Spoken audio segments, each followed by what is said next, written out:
Les autorités françaises sont au courant que l'idée d'un génocide des Tutsis est dans la tête de certains dirigeants rwandais dès octobre 90. Quand on envoie les deux compagnies en octobre 90 en opération Norrois pour soutenir le régime Habyarimana qui a été attaqué le 1er octobre par le FPR, très rapidement, l'attaché de défense à Kigali va, dans un message envoyé à Paris le 24 octobre, évoquer l'éventualité de l'élimination physique à l'intérieur du pays des Tutsis, 500 000 à 700 000 personnes, par les Hutus, 7 millions d'individus.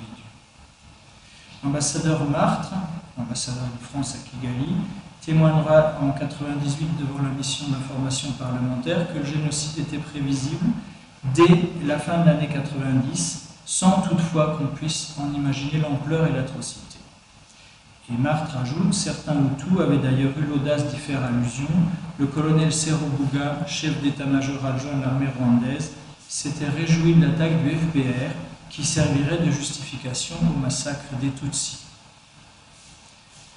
Les avertissements vont se multiplier pendant les mois et les années suivantes entre 1990 et avril 1994. C'est-à-dire que ce n'est pas simplement une idée qui est dans la tête des premiers cercles du pouvoir rwandais, en particulier chez des militaires extrémistes, et puis également la femme du président, Agathe Habyarimana, qui est toujours dans notre pays.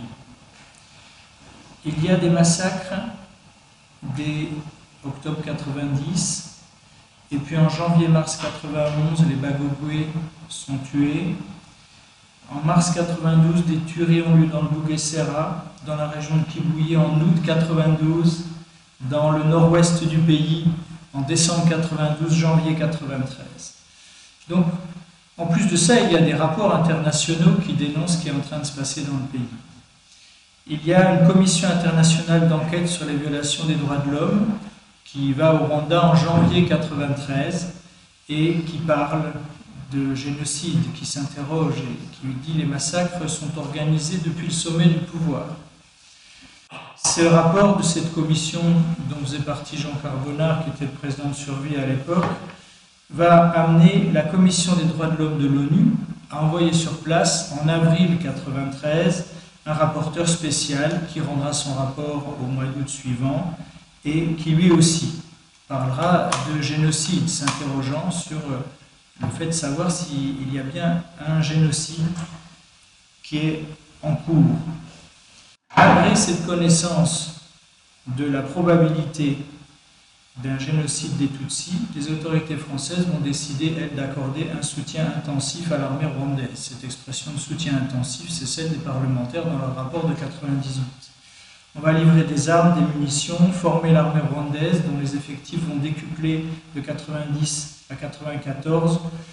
L'armée rwandaise sera prise en main par des éléments militaires spécialisés et de haut niveau.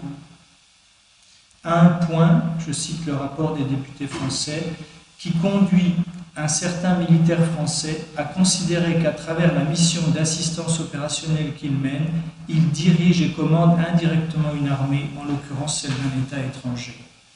Il y a eu un officier supérieur français qui était conseiller du chef d'état-major des armées, c'était Habyarimana, puis ensuite il a été remplacé par un officier, il a abandonné ce poste en 1992. Et il y a 3 officiers français qui se sont succédés à ce poste. À l'époque, il y a plusieurs offensives du FPR. Et donc, ces officiers français mènent la lutte contre le FPR, coordonnent les troupes rwandaises. Il faut bien voir, on est au cœur du pouvoir rwandais. Les militaires français sont installés au cœur du pouvoir rwandais, en particulier au cœur du pouvoir militaire.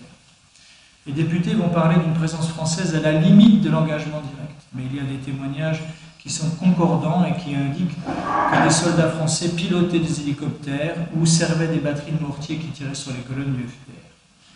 On visait, et puis c'était un soldat des forces armées rwandaises, les FARC, qui appuyait. Mais il semble bien que la limite de l'engagement direct a été franchie. Alors, ces livraisons d'armes, mais aussi le maintien de troupes françaises au Rwanda, constituent des cas de non-respect de l'accord de cessez-le-feu qui a été conclu entre le FPR et le régime Habyarimana en mars 1991. Il y aura plusieurs attaques du FPR et puis il y a des cessez-le-feu, puis une nouvelle attaque. Il y a un cessez-le-feu qui est conclu à Mzélé le 29 mars 91, qui est confirmé à Arusha en juillet 92, et cet accord prévoit la suspension des approvisionnements en munitions et en tout autre matériel de guerre sur le terrain, et le retrait de toutes les troupes étrangères. Les Français ne partiront pas. Et l'amiral Langsade, qui est à l'époque chef d'état-major particulier de François Mitterrand, est bien conscient que la France devrait retirer ses troupes. Elle a le droit de garder ses coopérants, quelques dizaines, mais pas les compagnies qui combattent, qui sont sur place et qui... Elle ne doit pas les retirer, elle doit retirer ses compagnies. Et Langsade, le 22 avril 91, donc quelques jours après la signature de l'accord de Mzélé, écrit à Mitterrand et il lui dit « Le maintien de la compagnie française à Kigali pourrait même apparaître contraire aux dispositions du cessez-le-feu qui prévoit le retrait des troupes étrangères. » Les Français sont parfaitement conscients qu'ils enfreignent là l'accord de cessez-le-feu. Mais c'est encore pire que ça. Les soldats français vont empêcher l'effondrement du régime Habyarimana à plusieurs reprises. À chaque fois, et encore en 93, et celui qui à l'époque était colonel, le colonel Tauzin, s'en vante assez dans son dernier livre, l'offensive de février 93. Et les soldats français ne se contentent pas d'empêcher l'effondrement militaire du régime. Ils participent aussi au contrôle d'identité qui vise à repérer les Tutsis. Les députés le reconnaissent dans leur rapport pour la période février-mars 93.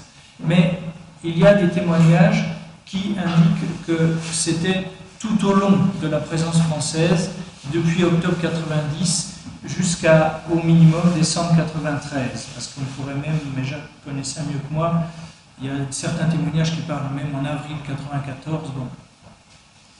Alors, une Rwandaise rapporte ainsi avoir vu en avril 1991, à la sortie de Ruhengeri, je cite, un Tutsi qui se faisait sortir d'une voiture un peu plus loin que la nôtre. Après la vérification de sa carte d'identité, un militaire français et un autre officier rwandais l'ont donné aux miliciens qui ont commencé tout de suite devant ces voitures à le frapper de leurs machettes et de toutes autres armes qu'ils avaient pour le jeter après dans la rigole. Quand j'ai vu cela, j'ai regardé autour de nous dans la rigole où j'ai aperçu quelques corps qui gisaient sans bruit. Un militaire français savait parfaitement ce qui arrivait aux Tutsis en avril 91. Il y a des témoins qui accusent les militaires français d'avoir participé aux interrogatoires des Tutsis, voire à des actes de torture. Nous sommes avant le génocide. Nous sommes dans cette période de préparation du génocide. Il faut voir qu'à ce moment-là, on a une égalité Tutsi égale FPR égale ennemi dans l'esprit des militaires français, comme l'atteste une note de l'amiral Langsade du 11 octobre 90. Et donc, c'est important, cette complicité idéologique-là. Et on aura sûrement l'occasion d'en reparler tout à l'heure. Il y a une autre question dans cette période qui précède le génocide, c'est celle de la formation des tueurs qui vont perpétrer le génocide. La garde présidentielle, les miliciens Interahamwe. Le chercheur Gérard Prunier a déclaré devant la mission parlementaire, je cite, « S'il ne s'agissait pas de dire, comme on a pu le lire, que la France avait préparé le génocide et délibérément formé les miliciens pour leur permettre de tuer les Tutsis, en revanche, elle avait effectivement entraîné des miliciens qui ont participé au génocide, sans avoir pris conscience, bêtise ou naïveté de ce que représentait son action. » Prunier est très bienveillant par rapport aux autorités françaises. Et l'entraînement de la garde présidentielle et l'entraînement des miliciens Interahamwe est attesté par plusieurs sources. Par exemple, le témoignage du major Thierry Pragno, qui était au Rwanda, membre du GIGN, et qui lui-même formait une partie des troupes rwandaises à ce moment-là. La collusion avec les extrémistes Hutus se lie aussi dans le soutien politique qui est apporté par les autorités françaises aux tenants du Hutu Power, la frange des extrémistes Hutus dans les différents partis rwandais. Le multipartisme a été institué au Rwanda comme conséquence du discours de La Baule et a abouti en 1992 à la formation d'un gouvernement multipartite avec des partis, Parti libéral, MDR, le parti unique n'est plus le seul au pouvoir. Et dans ces partis, il y a des dirigeants qui sont démocrates et qui cherchent à obtenir un accord avec le FPR. Et il y a dans chaque parti une autre faction, une faction d'extrémistes qui, elle, refuse la participation au pouvoir du FPR. On aurait pu penser que les autorités françaises allaient soutenir la fraction démocratique de ces partis. Ce n'est pas ce qu'elles font. Elles font tout l'inverse. Elles soutiennent la fraction extrémiste, la fraction la plus dure. Elles encouragent la radicalisation de la société rwandaise. C'est ce que fera par exemple le ministre de la Coopération Marcel Debarge le 28 février 1993, qui arrive à Kigali et qui demande aux partis d'opposition de faire front commun avec le président Habyarimana contre le FPR. Gérard Prunier juge, je cite, « Dans un tel climat de tension ethnique, après les massacres des dernières semaines, cet appel à un front commun, forcément basé sur la race, est presque un appel à la guerre raciale. » Là, on est en plein, on encourage en plein cette vision ethniste du Rwanda, la manipulation des appartenances Hutu, Tutsi, transformées en races qui s'opposent, qui est tout le travail qu'ont fait les colons. Ça, c'est comment la colonisation a fait intérioriser cette représentation-là aux Rwandais. Et Debarge, en appelant à ce front commun contre le FPR, ravive tout ça et il participe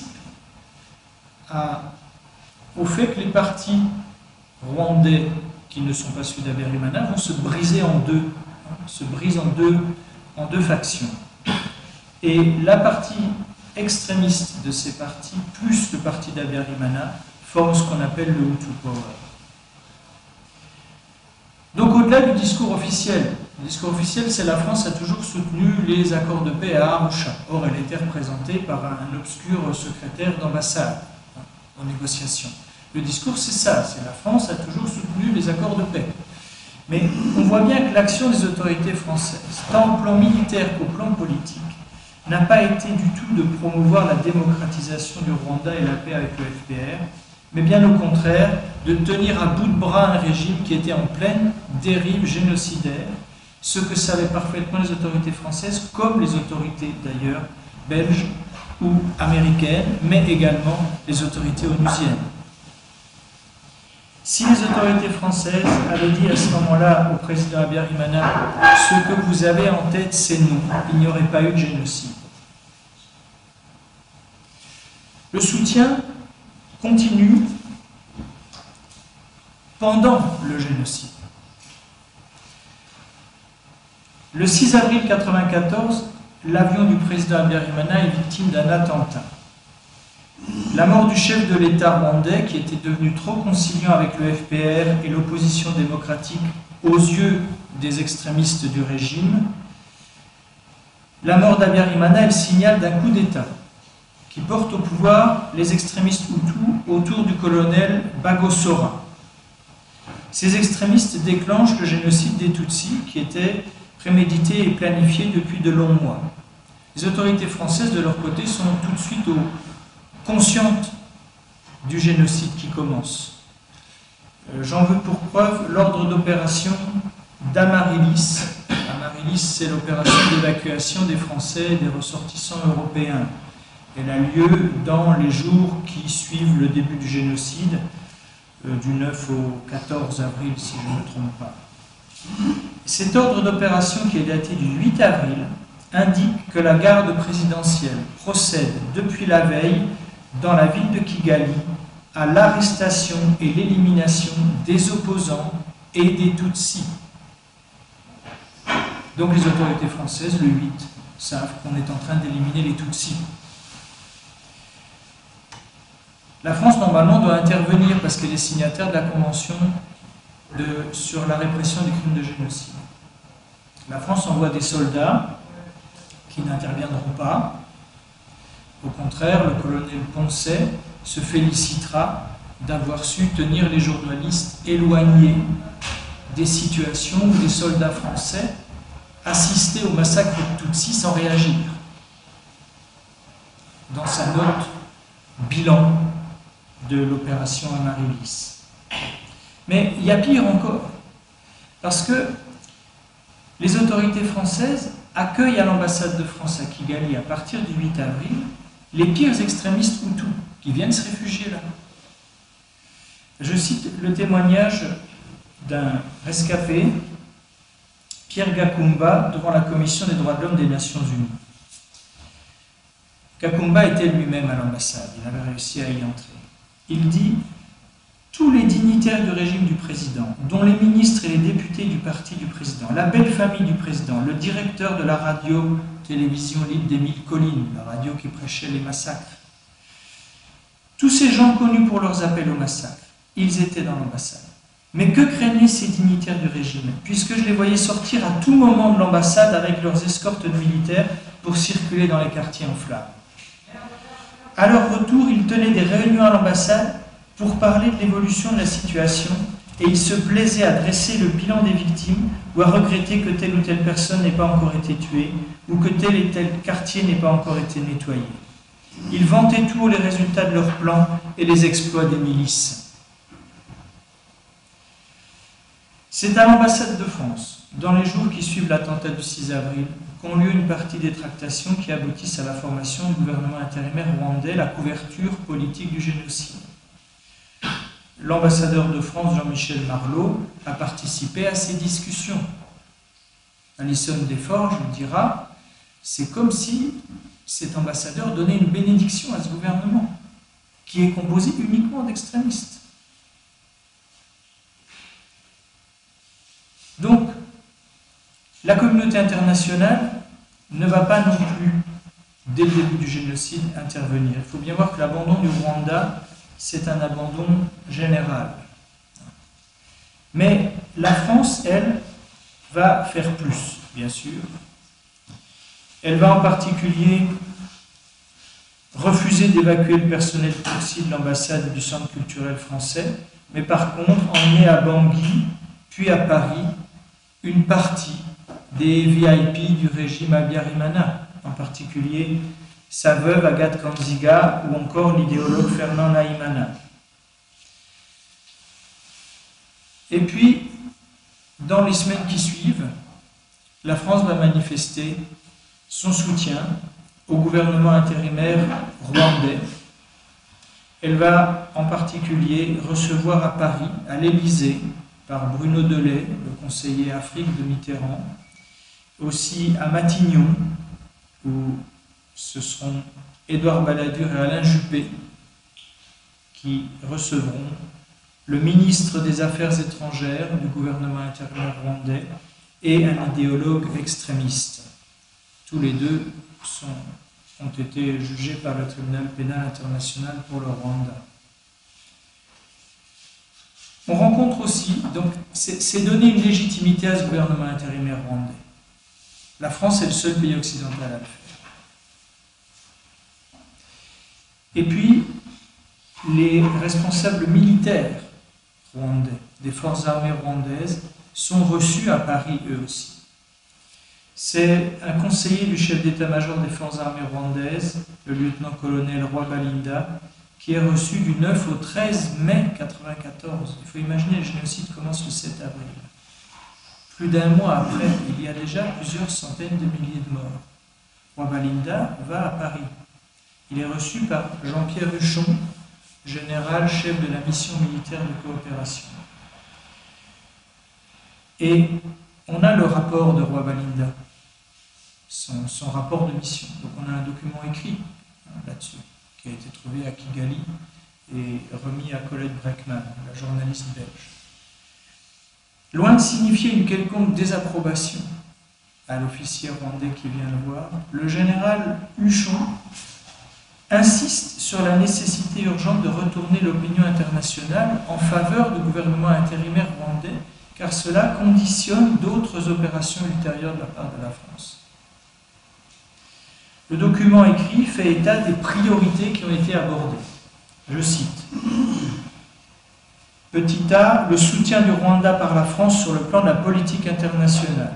Petit b, la présence physique des militaires français au Rwanda, ou tout au moins d'un contingent d'instructeurs pour les actions de coup de main dans le cadre de la coopération. Petit c, l'utilisation indirecte des troupes étrangères régulières ou non. Le point d, ce sont les besoins urgents en munitions, et puis en habillement, en matériel de transmission. Il n'y aura pas de souci, pendant tout le génocide, la France fournira les munitions à ceux qui commettent le génocide.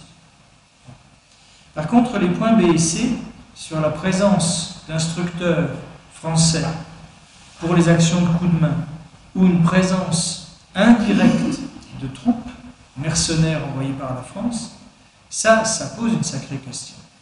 D'autant plus qu'il y a des éléments qui permettent de penser qu'il y avait bel et bien une présence de militaires français.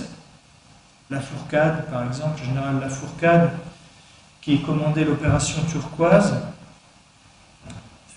dira dans le livre Une guerre noire, dans un entretien, il parle de nos hommes enfermés à Kigali. Normalement, il n'y avait plus de soldats français à partir de décembre 1993.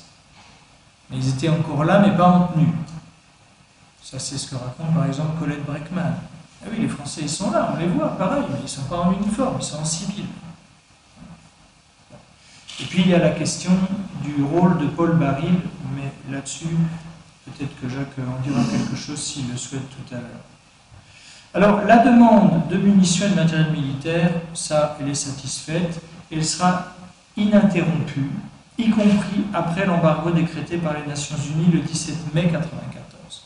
Il faut même voir que l'opération Amaryllis, qui débute donc le 8 avril, l'opération d'évacuation des Français et des ressortissants, est utilisée pour livrer des munitions aux forces armées rwandaises.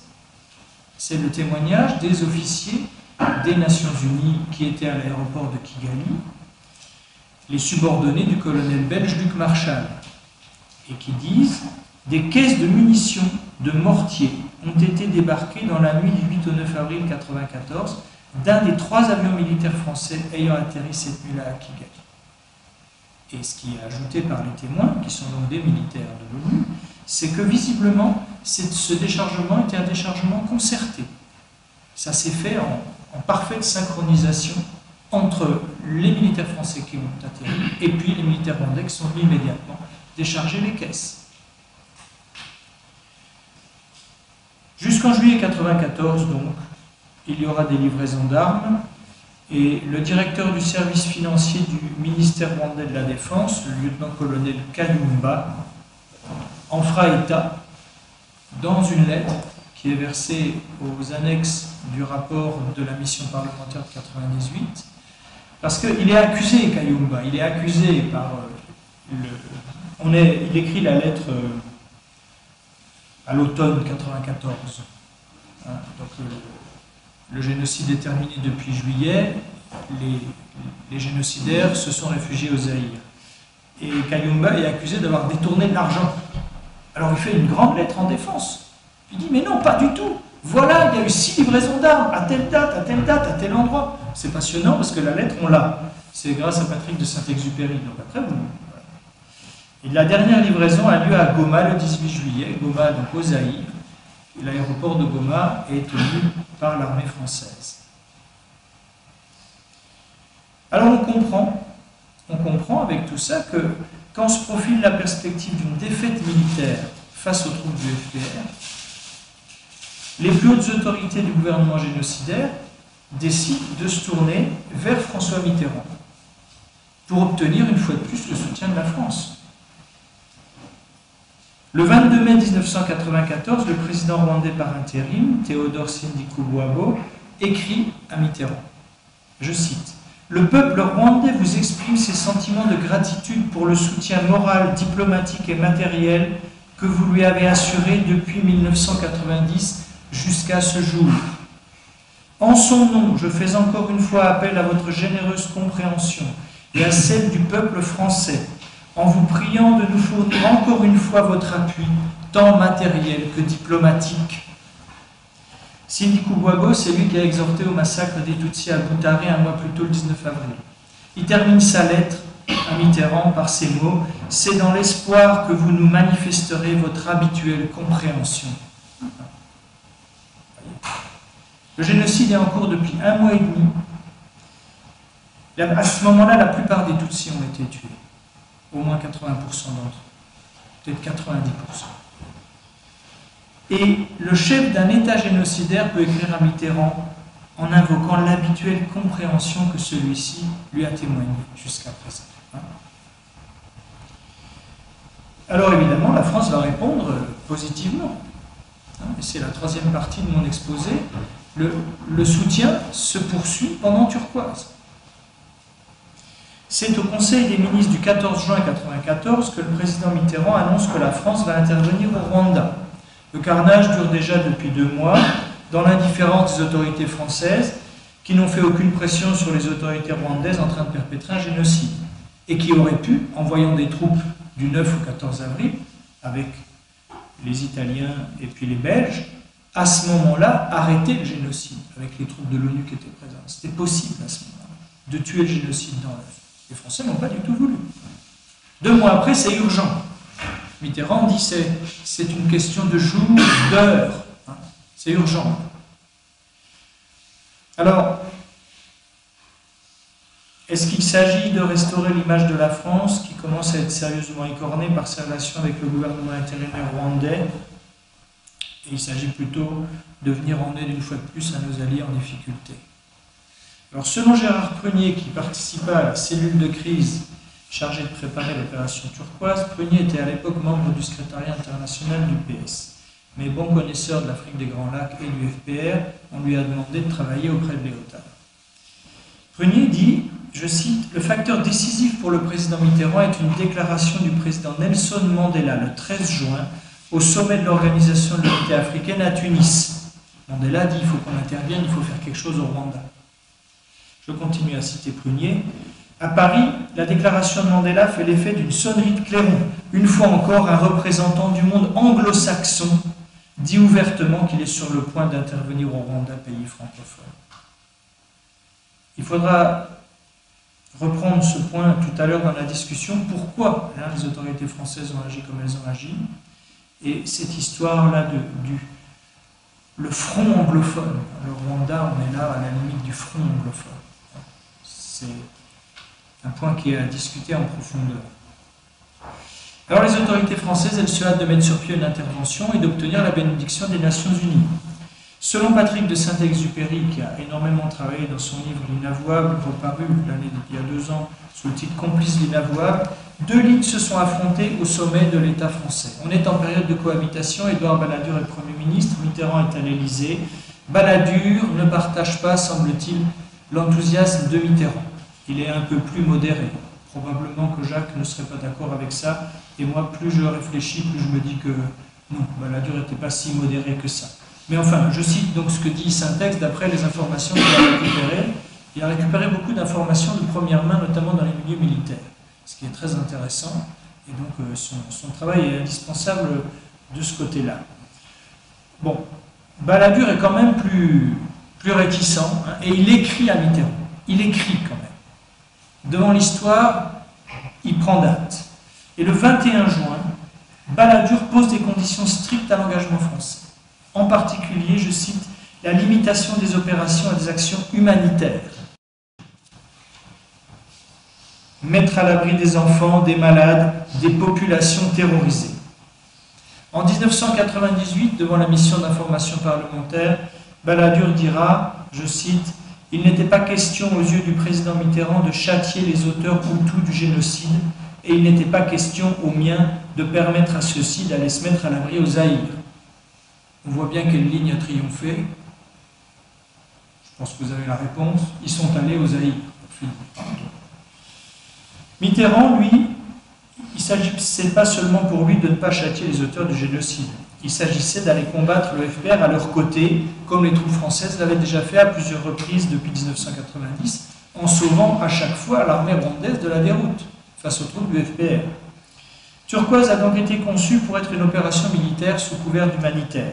2500 soldats d'élite avec du matériel de guerre et pas assez de camions pour transporter les rescapés du génocide. Des responsables français au plus haut niveau ont même envisagé d'attaquer Kigali pour dégager Kigali qui était encerclé par le FPR. Mais le FPR a marqué des points militairement trop rapidement et quand Turquoise a été déclenchée, c'était trop tard. Tauzin, comme Jacques me l'a fait remarquer, le général en retraite maintenant Didier Tauzin indique aussi dans son ouvrage qu'il s'agissait d'aller attaquer Kigali. Alors Turquoise, donc l'attaque sur Kigali n'a pas lieu, c'est trop tard, mais les soldats français arrivent au Rwanda à partir du 22 juin officiellement et ils sont accueillis par les hurrahs des tueurs. À la radio des 1000 collines, ou Radio Rwanda, je ne sais plus laquelle c'était, on avait martelé le message suivant: vous les filles Hutus, lavez-vous et mettez une belle robe pour accueillir nos alliés français. Toutes les filles Tutsis sont mortes, vous avez vos chances. Alors Turquoise, le bilan, c'est 10 à 17 000 Tutsis sauvés, selon les estimations. Dans le même temps, l'opération a favorisé la mise à mort de centaines de Tutsis. À Bicécéro, 2000 rescapés Tutsis qui se cachent et repoussent les assauts des tueurs depuis des semaines sont découverts par une patrouille française le 27 juin 1994. Ils doivent attendre 3 longues journées pour être évacués. 3 jours de trop pour beaucoup d'entre eux, d'autant plus que pendant ce laps de temps, les miliciens ont doublé leurs attaques. Il en restera à 800 sur 2000. Pourquoi ce délai avant de les secourir? Les officiers français qui les ont vus le 27, on reviendra dans 3 jours. Les objectifs humanitaires affichés cachent mal les arrière-pensées de certains officiers prêts à en découdre avec le FPR et qui le disent, dont Tauzin, qui le dit le 4 juillet, si le FPR passe la ligne, nous leur tirerons dessus. On doit le ramener en France, tellement il est excité. Il est relevé de son commandement quelques jours plus tard. Mais l'avance rapide des troupes du FPR oblige Paris à abandonner l'idée de le combattre. D'autant plus qu'il y a un accrochage du côté de Boutaré et puis il y a des soldats français qui sont faits prisonniers par le FPR. Donc nos soldats aussi sont ridiculisés et puis se rendent compte que bon, c'est pas gagné du tout. Alors il reste un seul choix aux autorités françaises. Si on ne peut plus combattre le FPR, on peut au moins protéger nos alliés en déroute en sanctuarisant la partie du Rwanda qu'ils tiennent encore. C'est la zone humanitaire sûre autorisée par l'ONU le 6 juillet 1994. C'est une zone humanitaire sûre pour les responsables du génocide. Je pense que vous avez bien compris. Ils vont effectivement s'y réfugier en masse face à l'avancée du FPR. Ils n'y seront pas désarmés, ou très rarement, ou pour faire semblant. Les députés le notent dans leur rapport, je cite: pas plus les milices que les forces armées rwandaises n'ont été systématiquement désarmées dans la zone humanitaire sûre. Les radios extrémistes, en particulier la radio-télévision libre des 1000 collines, vont continuer à émettre depuis la zone humanitaire sûre. Les Français ne vont pas faire cesser les émissions qui appellent au massacre. Et les forces armées rwandaises et les milices se déplacent sans entrave dans la zone. Pourtant, les autorités françaises sont conscientes du problème qui est posé par l'accueil des auteurs d'un génocide dans une zone contrôlée par la France. Il ne s'agit pas seulement des exécutants, il s'agit aussi des responsables du génocide. Les militaires français arrivés à Boutaré avaient déjà évacué le colonel Bagosora et un petit nombre d'autres personnes le 2 juillet. Quand ce sont les membres du gouvernement intérimaire rwandais, la couverture politique du génocide, qui se présente, il faut prendre une décision. Qu'est-ce qu'on fait d'eux? L'ambassadeur Yannick Gérard, représentant du Quai d'Orsay pour Turquoise, estime dans un télégramme diplomatique daté du 15 juillet, je cite, Puisque nous considérons que leur présence n'est pas souhaitable dans la zone humanitaire sûre, et dans la mesure où nous savons que les autorités portent une lourde responsabilité dans le génocide, nous n'avons pas d'autre choix, quelles que soient les difficultés, que de les arrêter ou de les mettre immédiatement en résidence surveillée, en attendant que les instances judiciaires internationales compétentes se prononcent sur leur cas. Et Gérard demande des instructions à Paris. Le même jour, l'agence Reuters annonce que les membres du GIR seront mis aux arrêts s'ils tombent aux mains des soldats français. C'est une source autorisée du Quai d'Orsay, que cite Reuters. Et cette source autorisée ajoute « S'ils viennent à nous et que nous en sommes informés, nous les internerons ». Alors une copie de cette dépêche a été retrouvée dans les archives de l'Institut François Mitterrand, les archives Mitterrand qui sont pieusement conservées par Hubert Védrine à l'Institut François Mitterrand. Et cette dépêche Reuters porte une note manuscrite d'Hubert Védrine lui-même qui reprend ce membre de phrase de la dépêche. S'ils viennent à nous et que nous en sommes informés, nous les internerons. Et voici ce qu'écrit Védrine. Je cite, « Lecture du président, ce n'est pas ce qui a été dit chez le Premier ministre. Ça atteste au moins qu'il y a eu une réunion pour savoir ce qu'on ferait. Il y a eu une réunion chez le Premier ministre pour savoir ce qu'on allait faire avec ces responsables du génocide qui sont présents dans la zone humanitaire sûre. » Alors ce qui a été décidé, il suffit de le voir sur le terrain. Les responsables du génocide ne sont pas arrêtés par les militaires français. Au contraire, ils vont fuir au Zaïre, et c'est même pire que ça, nous allons les évacuer. Alors là, les militaires sont tellement incroyables, si vous voulez, qu'ils sont fiers de ce qu'ils ont fait. Bon, quand je dis les militaires, il ne faut pas dire comme ça, les militaires, parce que, semble-t-il, il y a aussi des militaires qui ont quitté l'armée après ce qui s'est passé au Rwanda, et des gens qui ont été trompés, et ça a laissé des séquelles très importantes dans la Grande Muette, d'après Saint-Exupéry. Mais quand même, en octobre 1994, le mensuel de la Légion étrangère, Képi Blanc, qui consacre tout un dossier à Turquoise, écrit cette phrase, le rédacteur écrit « L'état-major tactique de Turquoise provoque et organise l'évacuation du gouvernement rwandais vers le Zaïre. Le 17 juillet, le gouvernement rwandais passe au Zaïre. » Vous voyez, c'est juste des aveux comme ça. C'est donc le Zaïre de notre ami Mobutu qui devient la base de repli des génocidaires. L'armée rwandaise, les cadres de l'administration, la radio-télévision libre des villes collines, les réserves de la Banque centrale. Les génocidaires ont entraîné avec eux des centaines de milliers de Rwandais Hutus qui, pour certains d'entre eux, ont participé au massacre, qui, pour d'autres, fuient les troupes du FPR dont elles redoutent qu'elles ne se vengent sur les Hutus. Puis c'est ce qu'on leur serine à longueur de journée. Le FPR va tuer tous les Hutus. Il faut partir avec. Ça permet de planquer dans le flot de réfugiés civils les tueurs. Comme on dit, bouclier humain, avec cette expression horrible. Alors, tous ces gens affluent à Goma, qui est la ville frontalière avec le Rwanda, et il y a cette bénédiction pour la communication de l'armée française, qui est le choléra. Parce que là, c'est fantastique, on va pouvoir faire de l'humanitaire. Là, on a plein d'images. Avant, les images du génocide, on n'en a pas. Mais là, on a à Goma les images de l'opération humanitaire et les soldats français qui sauvent des gens. Donc ça, c'est absolument formidable pour faire oublier tout ce qui s'est passé avant et ce qui a aussi été dit dans les médias français par certains responsables associatifs. Je me souviens d'un responsable de Médecins sans frontières. J'ai revu les images, il dit ça, je crois que c'est en mai ou en juin 1994, et il dit clairement qu'on soutient les gens, la France soutient les gens qui sont en train de commettre le génocide. Il dit ça à la télé, aux informations. Mais là, on a cette bénédiction du choléra. Alors, dans les camps de réfugiés, l'appareil génocidaire se reconstitue avec la hiérarchie administrative, les préfets, les bourgmestres, les conseillers communaux, etc. Ils ont de nouveaux uniformes. L'armée française va leur donner de la nourriture. Ça qui est incroyable. C'est dans le rapport des députés.